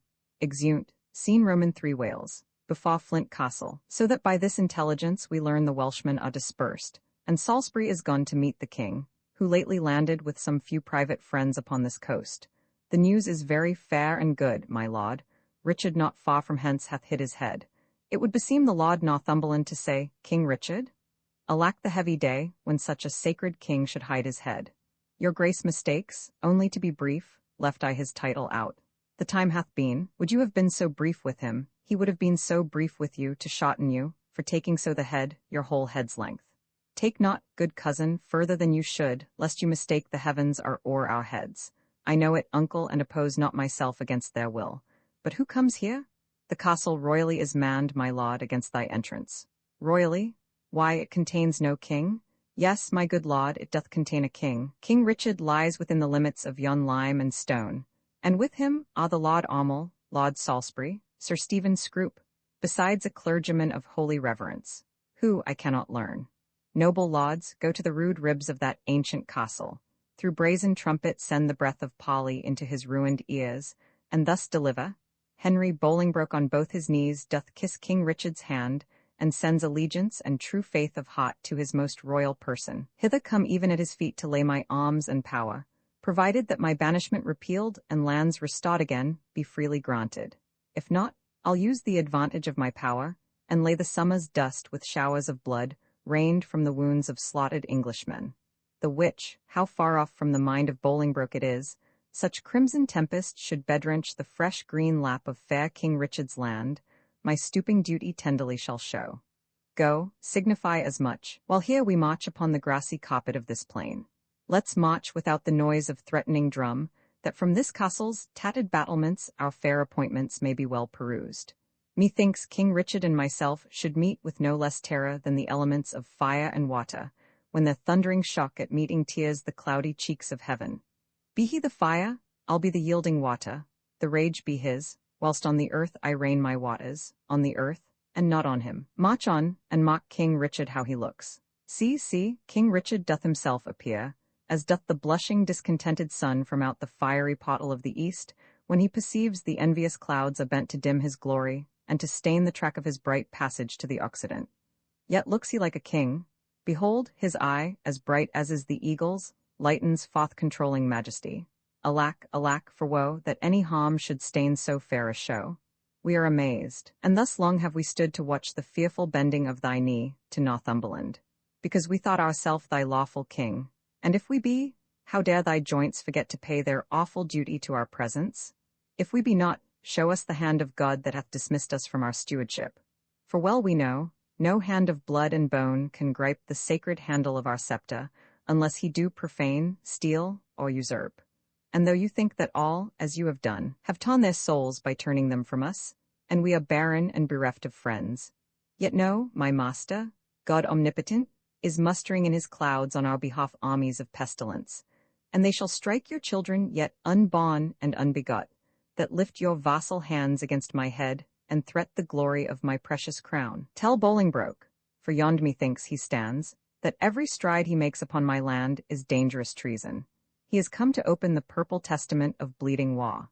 But ere the crown he looks for live in peace, 10,000 bloody crowns of mothers' sons shall ill become the flower of England's face, change the complexion of her made pale peace to scarlet indignation, and bedew her pastures grass with faithful English blood. The King of Heaven forbid our Lord the King should so with civil and uncivil arms be rushed upon. Thy thrice noble cousin Harry Bolingbroke doth humbly kiss thy hand, and by the honourable tomb he swears, that stands upon your royal grandsire's bones, and by the royalties of both your bloods, currents that spring from one most gracious head, and by the buried hand of warlike Gaunt, and by the worth and honour of himself, comprising all that may be sworn or said, his coming hither hath no further scope than for his lineal royalties, and to beg enfranchisement immediate on his knees, which on thy royal part he granted once, his glittering arms he will commend to rust, his bobbed steeds to stables, and his heart to faithful service of your majesty. This swears he, as he is a prince, is just, and, as I am a gentleman, I credit him. Northumberland, say thus the king returns, his noble cousin is right welcome hither, and all the number of his fair demands shall be accomplished without contradiction. With all the gracious utterance thou haste speak to his gentle hearing kind commends. We do debase ourselves, cousin, do we not, to Armel, to look so poorly and to speak so fair? Shall we call back Northumberland and send defiance to the traitor, and so die? No, good my lord, let's fight with gentle words till time lend friends and friends their helpful sods. O God, that ere this tongue of mine, that laid the sentence of dread banishment on yon proud man, should take it off again with words of sooth? Oh, that I were as great as is my grief, all lesser than my name, or that I could forget what I have been, or not remember what I must be now. Swell'st thou, proud heart? I'll give thee scope to beat, since foes have scope to beat both thee and me. What must the king do now? Must he submit? The king shall do it. Must he be deposed? The king shall be contented. Must he lose the name of king? O God's name, let it go. I'll give my jewels for a set of beads, my gorgeous palace for a hermitage, my gay apparel for an almsman's gown, my figured goblets for a dish of wood, my sceptre for a palmer's walking staff, my subjects for a pair of carved saints, and my large kingdom for a little grave, little grave, an obscure grave, or I'll be buried in the king's highway, some way of common trade, where subjects' feet may hourly trample on their sovereign's head, for on my heart they tread now whilst I live. and buried once, why not upon my head? Aumel, thou weep'st, my tender-hearted cousin? We'll make foul weather with despised tears. Our sighs and they shall lodge the summer con, and make a dearth in this revolting land. Or shall we play the wantons with our woes, and make some pretty match with shedding tears? As thus, to drop them still upon one place, till they have fretted us a pair of graves within the earth, and therein laid, there lies two kinsmen digged their graves with weeping eyes. Would not this ill do well? Well, well, I see I talk but idly, and you laugh at me. Most mighty prince, my lord Northumberland, what says King Bolingbroke? Will his majesty give Richard leave to live till Richard die? You make a leg, and Bolingbroke says I. My lord, in the base cot he doth attend to speak with you. May it please you to come down. Down, down I come, like glistering Phaethon, wanting the manage of unruly jades. In the base cot, where kings grow base to come at traitors' calls and do them grace. In the base cot, come down, cot, down, king, for night owls shriek where mounting locks should sing. Exeunt from above. Sorrow and grief of heart makes him speak fondly, like a frantic man, yet he is come, stand all apart, and show fair duty to his majesty. He kneels down. My gracious lord, fair cousin, you debase your princely knee to make the base earth proud with kissing it. Me rather had my heart might feel your love than my unpleased eye see your courtesy. Up, cousin, up, your heart is up, I know, thus high at least, although your knee be low. So far be mine, my most redoubted laud, as my true service shall deserve your love. Well you deserve, they well deserve to have, that know the strongest and surest way to get. Uncle, give me your hands, nay, dry your eyes, tears show their love but want their remedies. Cousin, I am too young to be your father, though you are old enough to be my heir. What you will have, I'll give, and willing too, for do we must what Foss will have us do. Set on towards London, cousin, is it so? Seen Roman fall Langley. The Duke of York's garden. What spot shall we devise here in this garden, to drive away the heavy thought of care? 'Twill make me think the world is full of rubs, and that my fortune rubs against the bias. My legs can keep no measure in delight, when my poor heart no measure keeps in grief. Therefore, no dancing, girl, some other spot. Of neither girl, for if of joy, being altogether wanting, it doth remember me the more of sorrow, or if of grief, being altogether had, it adds more sorrow to my want of joy, for what I have I need not to repeat, and what I want it boots not to complain. 'Tis well that thou hast cause, but thou shouldst please me better, wouldst thou weep. And I could sing, would weeping do me good, and never borrow any tear of thee. But stay, here come the gardeners, let's step into the shadow of these trees. My wretchedness unto a row of pins, they'll talk of state, for every one doth so against a change, woe is foreign with woe. Queen and ladies retire. Go, bind thou up yon dangling apricocks, which, like unruly children, make their sire stoop with oppression of their prodigal weight, give some suppotance to the bending twigs. Go thou, and like an executioner, cut off the heads of 2 fast-growing sprays that look too lofty in our commonwealth. All must be even in our government. You thus employed, I will go root away the noisome weeds, which without profit suck the soil's fertility from wholesome flowers. Why should we in the compass of a pale keep law and form and due proportion, showing, as in a model, our firm estate, when our sea-walled garden, the whole land, is full of weeds, her fairest flowers choked up, her fruit trees all unpruned, her hedges ruined, her nuts dissodded, and her wholesome herbs swarming with caterpillars. Hold thy peace. He that hath suffered this disordered spring hath now himself met with the fall of leaf. The weeds which his broad-spreading leaves did shelter, that seemed in eating him to hold him up, a plucked-up root and all by Bolingbroke. I mean the Earl of Wiltshire, bushy green, they are, and Bolingbroke hath seized the wasteful king. Oh, what pity is it that he had not so trimmed and dressed his land as we this garden? We at time of year do wound the bark, the skin of our fruit trees, lest, being overproud in sap and blood, with too much riches it confound itself.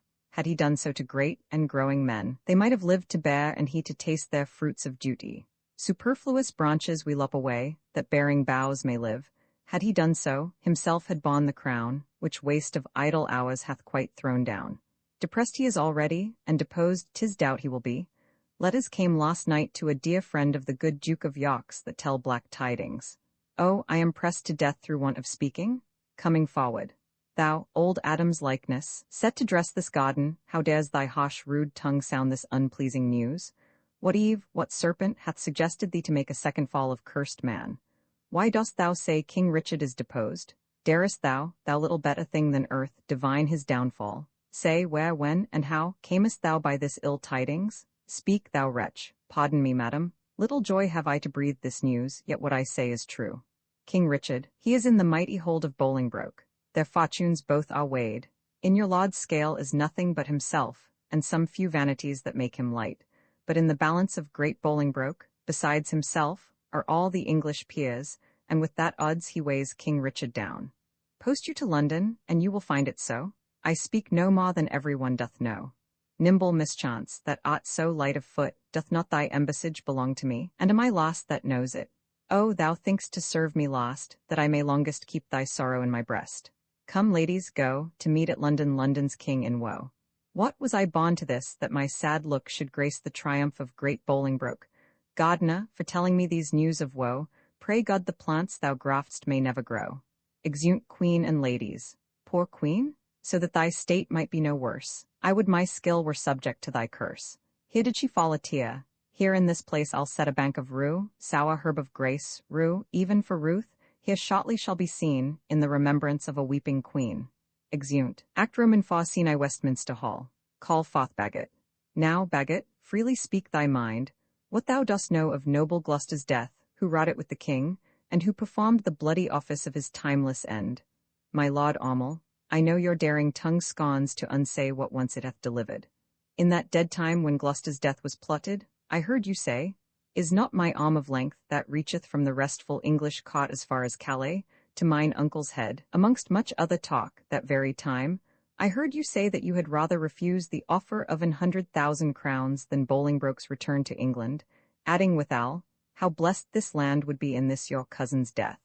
Princes and noble lords, what answer shall I make to this base man?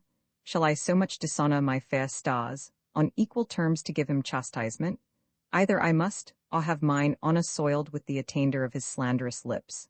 There is my gage, the manual seal of death, that marks thee out for hell. I say thou least, and will maintain what thou hast said is false in thy hot blood, though being all too base to stain the temper of my knightly sod. Excepting one, I would he were the best in all this presence that hath moved me so. If that thy valor stand on sympathy, there is my gage, Aumel, engaged to thine, by that fair sun which shows me where thou standst, I heard thee say, and vauntingly thou spakest it, that thou wert cause of noble Gloucester's death. If thou dennest it 20 times, thou least, and I will turn thy falsehood to thy heart, where it was forged with my rapier's point. Aumel, thou least, his honor is as true in this appeal as thou art all unjust, and that thou art so there I throw my gage, to prove it on thee to the extremest point of mortal breathing. Seize it, if thou darest. And if I do not, may my hands rot off and never brandish more revengeful steel over the glittering helmet of my foe. I toss the earth to the like, Foswan Aumel, and spur thee on with full as many lies as may be hallowed in thy treacherous ear from sun to sun. There is my honor's pawn. Engage it to the trial, if thou darest. Who sets me else? By heaven, I'll throw it all. I have 1,000 spirits in one breast, to answer 20,000 such as you. My Lord Fitzwater, I do remember well the very time Aumel and you did talk. 'Tis very true, you were in presence then, and you can witness with me this is true. Dishonorable boy, that lie shall lie so heavy on my sod that it shall render vengeance and revenge till thou the lie giver and that lie do lie in earth as quiet as thy father's skull. In proof whereof, there is my honor's pawn. Engage it to the trial, if thou darest. How fondly dost thou spur a forward hoss? If I dare eat, or drink, or breathe, or live, I dare meet Surrey in a wilderness and spit upon him, whilst I say he lies, and lies, and lies. There is my bond of faith to tie thee to my strong correction. As I intend to thrive in this new world, Aumel is guilty of my true appeal. Besides, I heard the banished Norfolk say that thou, Aumel, didst send 2 of thy men to execute the noble Duke at Calais. Some honest Christian trust me with a gage, that Norfolk lies. Here do I throw down this, if he may be repealed, to try his honor. These differences shall all rest under gage till Norfolk be repealed. Repealed he shall be, and though mine enemy, restored again to all his lands and seigneuries. When he's returned against Aumel, we will enforce his trial. That honorable day shall ne'er be seen. Many a time hath banished Norfolk fought for Jesu Christ in glorious Christian field, streaming the ensign of the Christian cross against black pagans, Turks, and Saracens, and toiled with works of war, retired himself to Italy, and there at Venice gave his body to that pleasant country's earth, and his pure soul unto his captain Christ, under whose colours he had fought so long. Sweet peace conduct his sweet soul to the bosom of good old Abraham?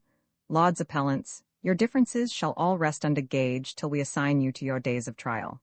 Great Duke of Lancaster, I come to thee from plume-plucked Richard, who with willing soul adopts the heir, and his high sceptre yields to the possession of thy royal hand, ascend his throne, descending now from him, and long live Henry, fourth of that name? Marry, God forbid. Worst in this royal presence may I speak, yet best beseeming me to speak the truth. Would God that any in this noble presence were enough noble to be upright judge of noble Richard. Then true noblesse would learn him forbearance from so foul a wrong. What subject can give sentence on his king, and who sits here that is not Richard's subject? Thieves are not judged but they are by to hear, although apparent guilt be seen in them. And shall the figure of God's majesty, his captain, steward, deputy-elect, anointed, crowned, planted many years, be judged by subject and inferior breath, and he himself not present? Oh, forfend it, God, that in a Christian climate souls refined should show so heinous, black, obscene a deed. I speak to subjects, and a subject speaks, stirred up by God, thus boldly for his king.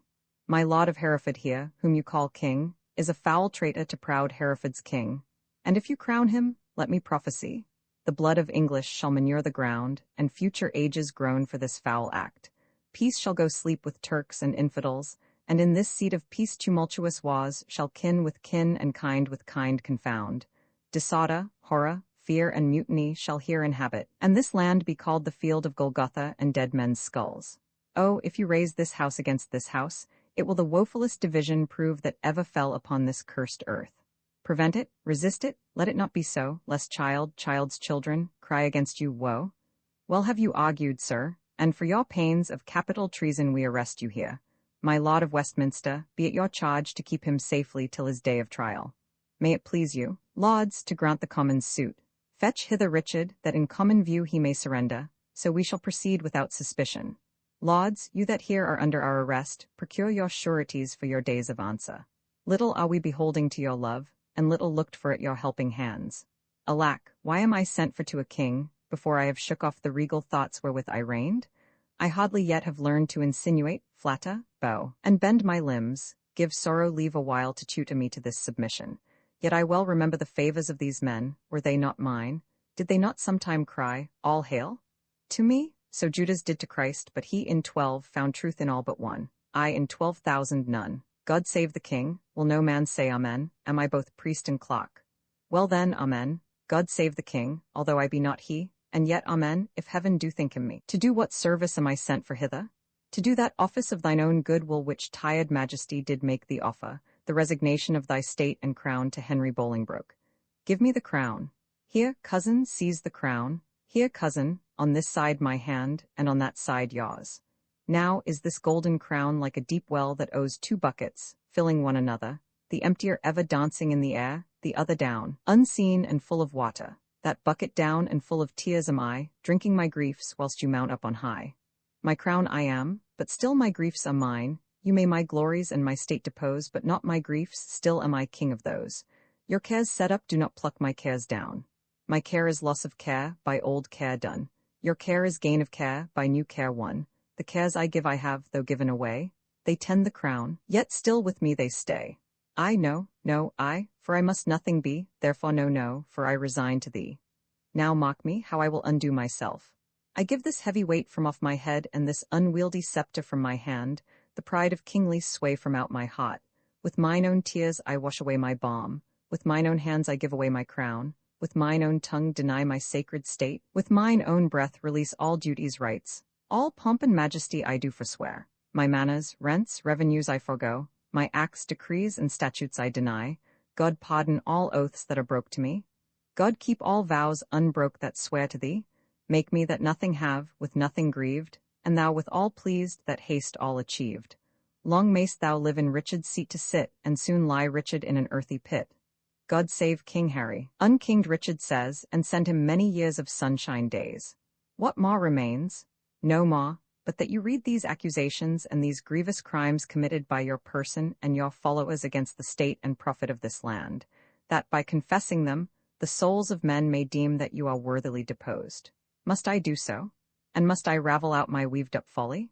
Gentle Northumberland, if thy offences were upon record, would it not shame thee in so fair a troop to read a lecture of them?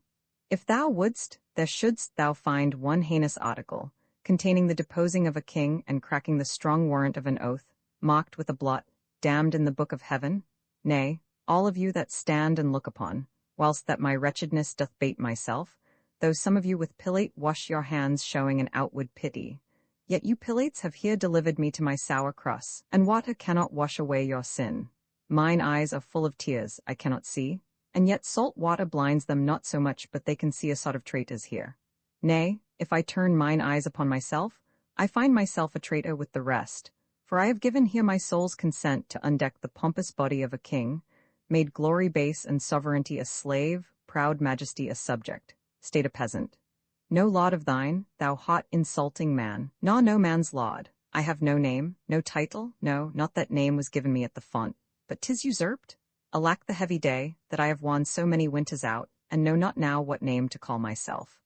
Oh, that I were a mockery king of snow, standing before the sun of Bolingbroke, to melt myself away in water drops. Good king, great king, and yet not greatly good, and if my word be sterling yet in England, let it command a mirror hither straight, that it may show me what a face I have, since it is bankrupt of his majesty. They shall be satisfied. I'll read enough, when I do see the very book indeed where all my sins are writ, and that's myself. Give me the glass, and therein will I read. No deeper wrinkles yet? Hath sorrow struck so many blows upon this face of mine, and made no deeper wounds?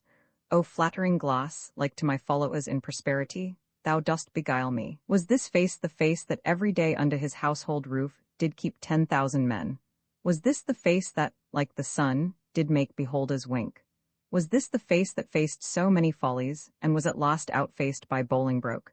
A brittle glory shineth in this face, as brittle as the glory is the face, dashes the glass against the ground. For there it is, cracked in 100 shivers. Mock, silent king, the moral of this spot, how soon my sorrow hath destroyed my face. The shadow of your sorrow hath destroyed the shadow or your face. Say that again. The shadow of my sorrow? Ha, let's see, 'tis very true, my grief lies all within, and these external manners of laments are merely shadows to the unseen grief that swells with silence in the tortured soul. There lies the substance, and I thank thee, king, for thy great bounty, that not only givest me cause to wail, but teachest me the way how to lament the cause. I'll beg one boon, and then be gone and trouble you no more. Shall I obtain it? Fair cousin, I am greater than a king, for when I was a king, my flatterers were then but subjects. Being now a subject, I have a king here to my flatterer. Being so great, I have no need to beg. Oh, good, conveyors are you all, that rise thus nimbly by a true king's fall. Exeunt King Richard, some lauds and a god. On Wednesday next we solemnly set down our coronation. Lauds, prepare yourselves. Exeunt all except the Bishop of Carlisle, the Abbot of Westminster, and Aumel.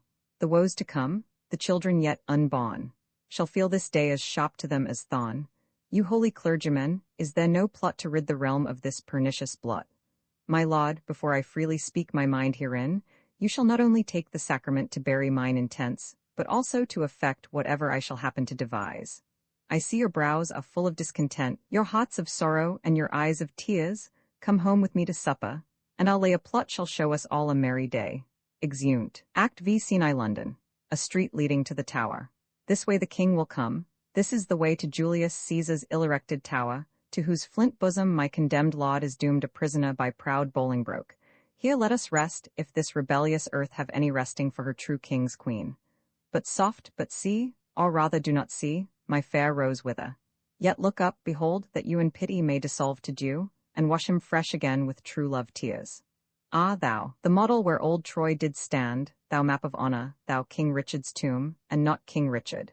Thou most beauteous inn, why should hard-favoured grief be lodged in thee, when triumph is become an alehouse guest?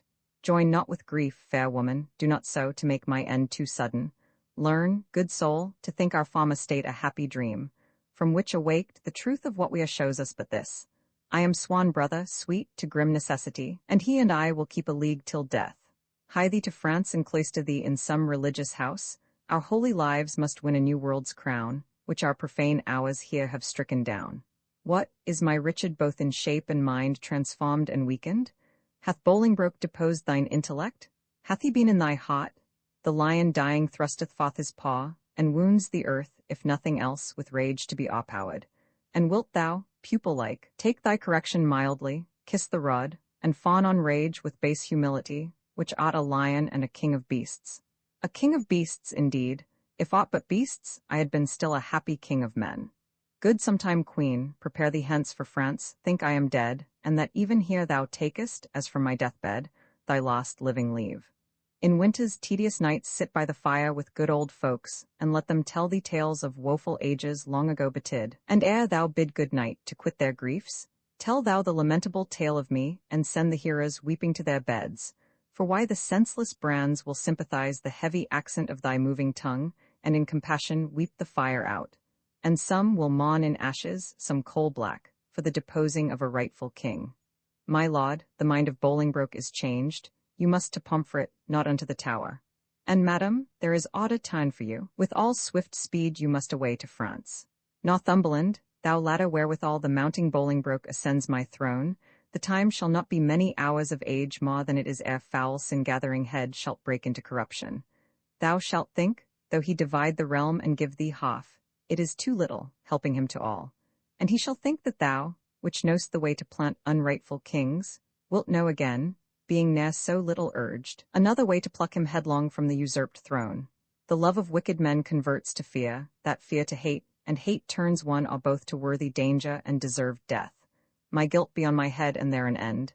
Take leave and part, for you must part forthwith. Doubly divorced? Bad men, you violate a twofold marriage, twixt my crown and me, and then betwixt me and my married wife. Let me unkiss the oath twixt thee and me, and yet not so, for with a kiss 'twas made.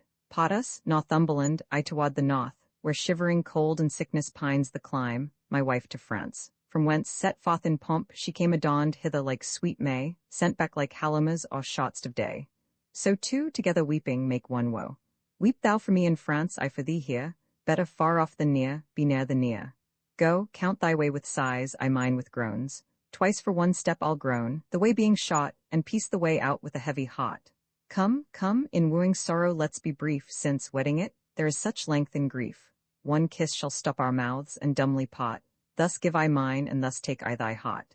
Give me mine own again, 'twere no good pot to take on me to keep and kill thy heart. So now I have mine own again, be gone, that I might strive to kill it with a groan. We make woe wanton with this fond delay, once more. Adieu, the rest let sorrow say. Exeunt. Scene Roman II, the Duke of York's palace. My lord, you told me you would tell the rest, when weeping made you break the story off, of our two cousins coming into London. At that sad stop, my lord, where rude misgoverned hands from windows tops threw dust and rubbish on King Richard's head. Then, as I said, the Duke, great Bolingbroke, mounted upon a hot and fiery steed which his aspiring rider seemed to know, with slow but stately pace kept on his course, whilst all tongues cried, God save thee, Bolingbroke. You would have thought the very windows spake, so many greedy looks of young and old through casements dotted their desiring eyes upon his visage, and that all the walls with painted imagery had said at once, Jesu preserve thee. Welcome, Bolingbroke. Whilst he, from the one side to the other turning, bareheaded, lower than his proud steed's neck, bespake them thus. I thank you, countrymen, and thus still doing, thus he passed along. As in a theatre, the eyes of men, after a well-graced actor leaves the stage, are idly bent on him that enters next, thinking his prattle to be tedious. Even so, all with much more contempt, men's eyes did scowl on gentle Richard. No man cried, God save him. No joyful tongue gave him his welcome home, but dust was thrown upon his sacred head, which with such gentle sorrow he shook off, his face still combating with tears and smiles, the badges of his grief and patience, that had not God, for some strong purpose, steeled the hearts of men, they must perforce have melted, and barbarism itself have pitied him. But heaven hath a hand in these events, to whose high will we bound our calm contents. To Bolingbroke are we sworn subjects now, whose state and honour eye for eye allow. Almal that was, but that is lost for being Richard's friend, and madam, you must call him Rutland now. I am in Parliament pledged for his truth and lasting fealty to the new-made king. Welcome, my son. Who are the violets now that strew the green lap of the new-come spring? Madam, I know not, nor I greatly care not. God knows I had as lief be none as one. Well, bear you well in this new spring of time, lest you be cropped before you come to prime. What news from Oxford? Hold those justs and triumphs. What seal is that? That hangs without thy bosom? Yea, look'st thou pale? Let me see the writing. No matter then, who see it. I will be satisfied, let me see the writing. I do beseech your grace to pardon me, It is a matter of small consequence, which for some reasons I would not have seen. Which for some reasons, sir, I mean to see. I fear. What should you fear? 'Tis nothing but some bond that he has entered into for gay apparel gainst the triumph day. Bound to himself, what doth he with a bond that he is bound to? Wife, thou art a fool. Boy, let me see the writing. I will be satisfied, let me see it, I say. He plucks it out of his bosom and reads it. Treason, foul treason, villain, traitor, slave, saddle my hoss. God for his mercy, what treachery is here? Give me my boots, I say, saddle my hoss, exit servant. Now, by mine honor, by my life, by my troth, I will appeach the villain. Good mother, be content. It is no more than my poor life must answer. Strike him, Amal. Poor boy, thou art amazed. Hence, villain, never more come in my sight. Why, Yock, what wilt thou do? Wilt thou not hide the trespass of thine own? Have we more sons, or are we like to have? Is not my teeming date drunk up with time? And wilt thou pluck my fair son from mine age and rub me of a happy mother's name? Is he not like thee? Is he not thine own? Thou fond mad woman, wilt thou conceal this dark conspiracy? A dozen of them here have ta'en the sacrament, and interchangeably set down their hands, to kill the king at Oxford. He shall be none, we'll keep him here, then what is that to him? Away, fond woman, were he 20 times my son, I would appeach him. Hadst thou groaned for him as I have done, thou wouldst be more pitiful. But now I know thy mind, thou dost suspect that I have been disloyal to thy bed, and that he is a bastard. Not thy son, sweet Yock, sweet husband, be not of that mind. He is as like thee as a man may be, not like to me or any of my kin, and yet I love him.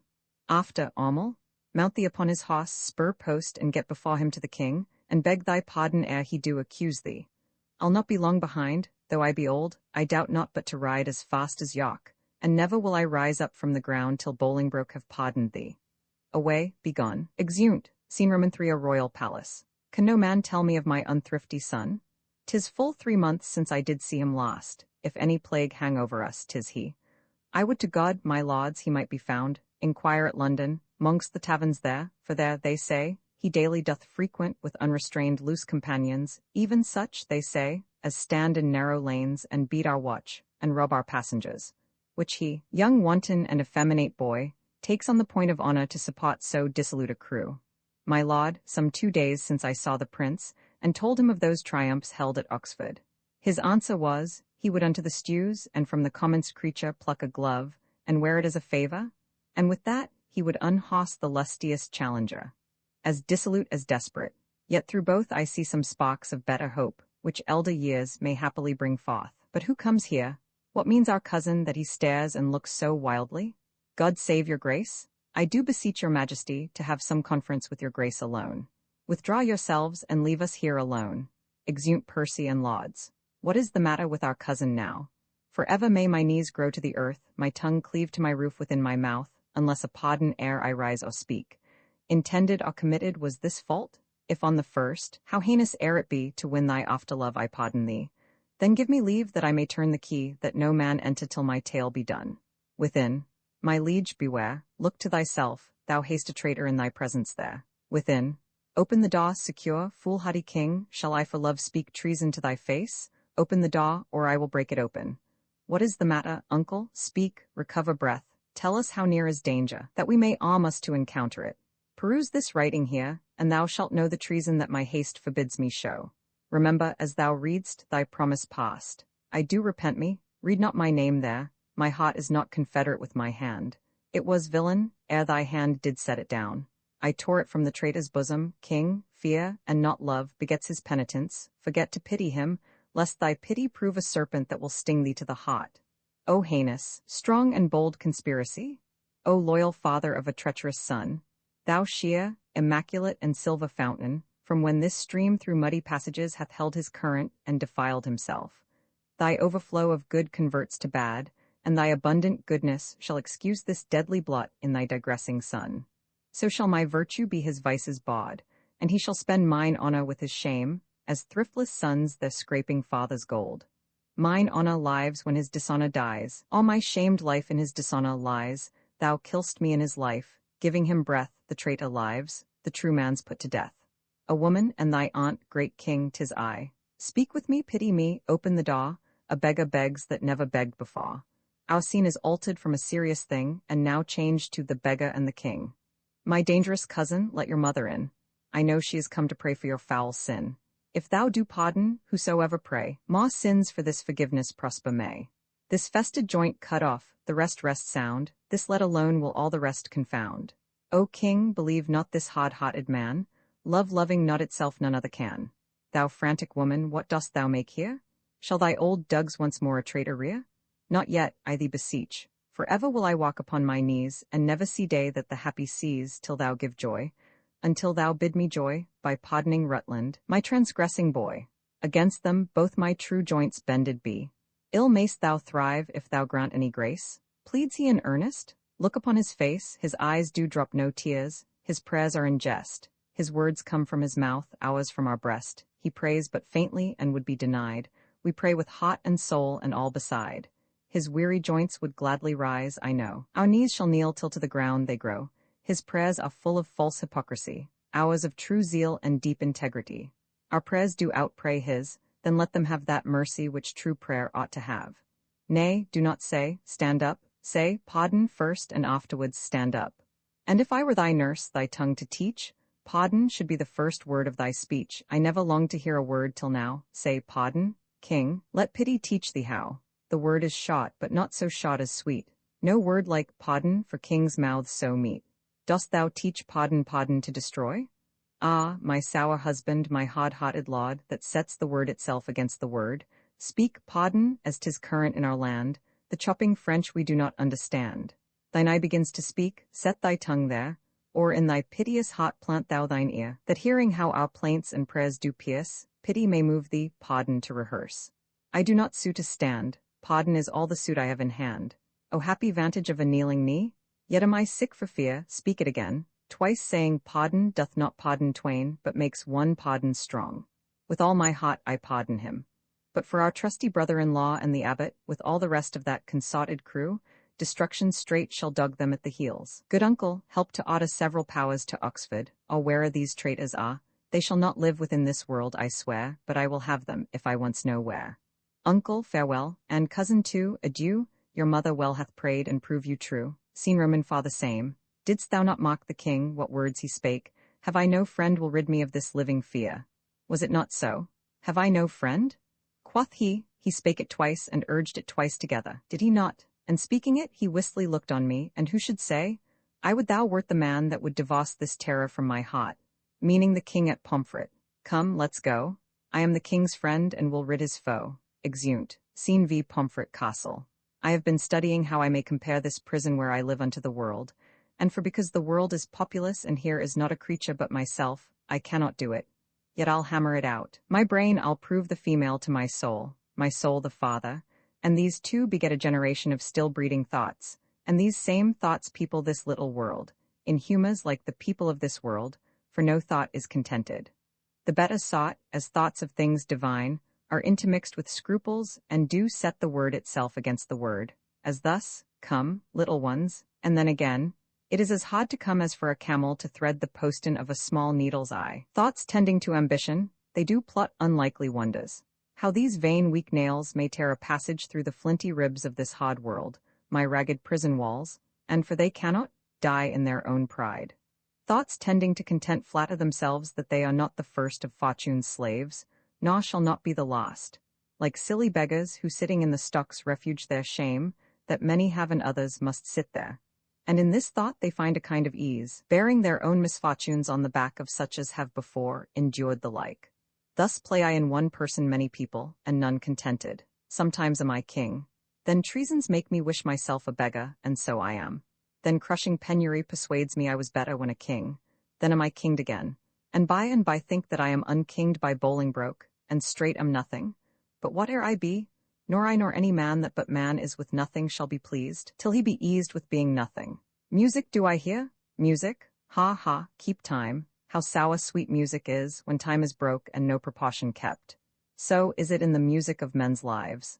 And here have I the daintiness of ear to check time broke in a disordered string, but for the concord of my state and time had not an ear to hear my true time broke.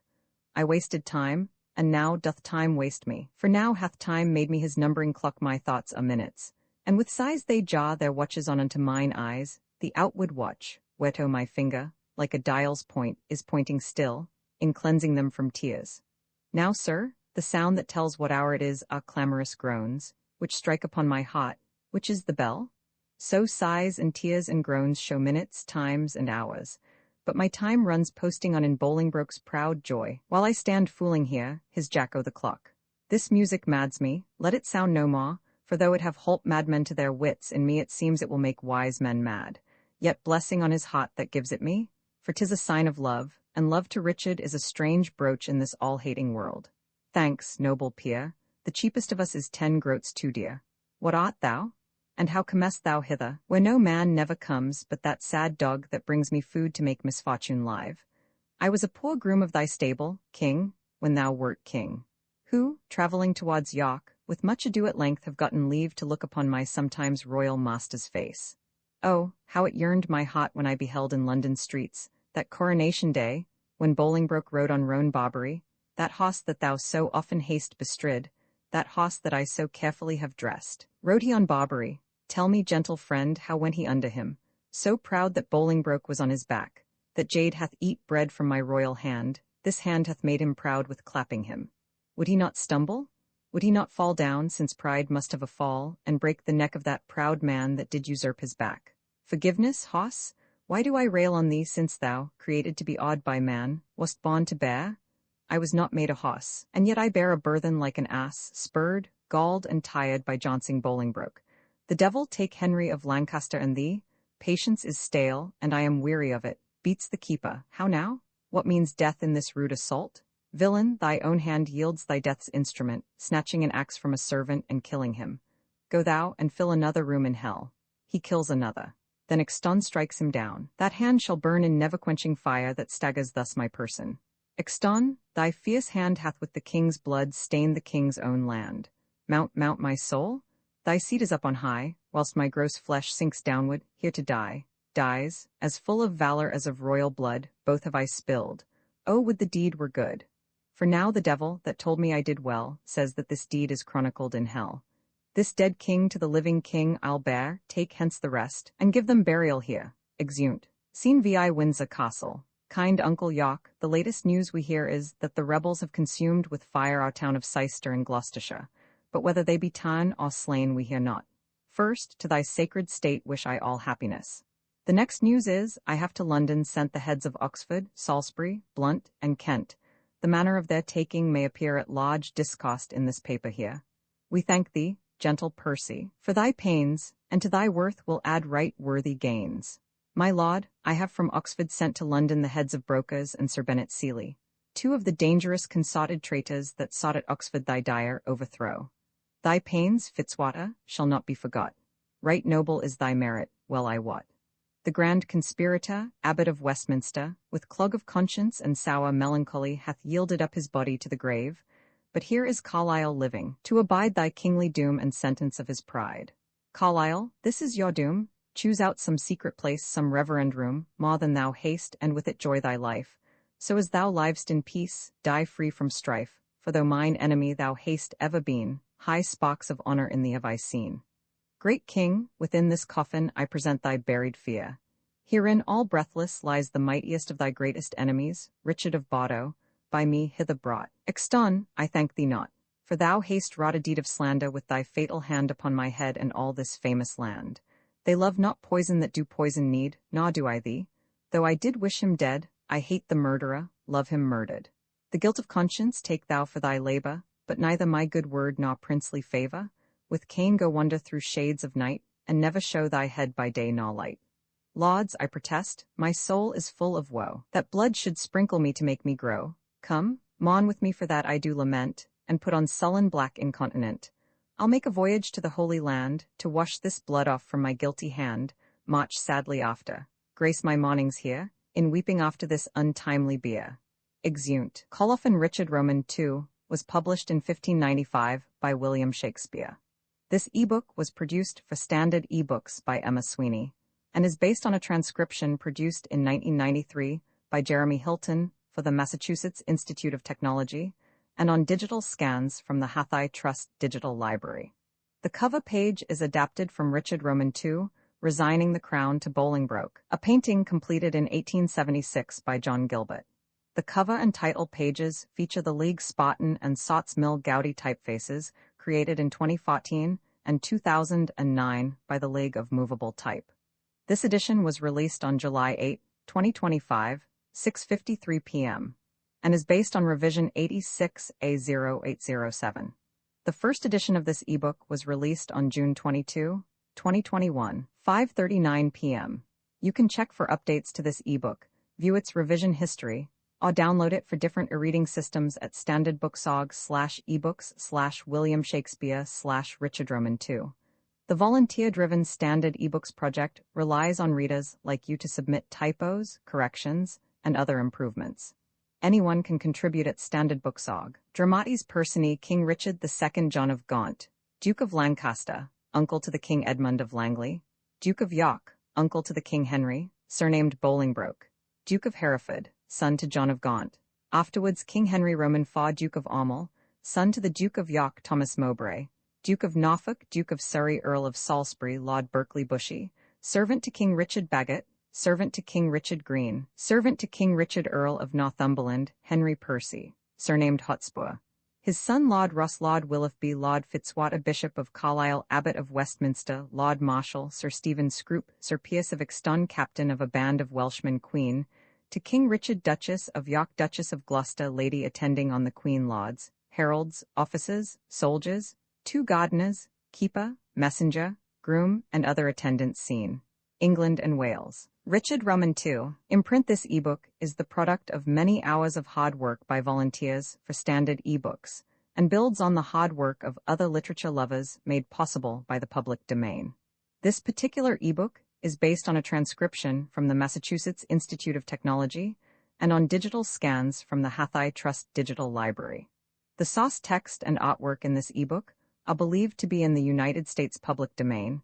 That is, they are believed to be free of copyright restrictions in the United States. They may still be copyrighted in other countries, so users located outside of the United States must check their local laws before using this ebook. The creators of, and contributors to, this ebook dedicate their contributions to the worldwide public domain via the terms in the CC 01.0 Universal Public Domain Dedication. For full license information, see the uncopyright at the end of this ebook. Standard eBooks is a volunteer-driven project that produces ebook editions of public domain literature using modern typography, technology, and editorial standards, and distributes them free of cost. You can download this and other ebooks carefully produced for true book lovers at Standard Booksog.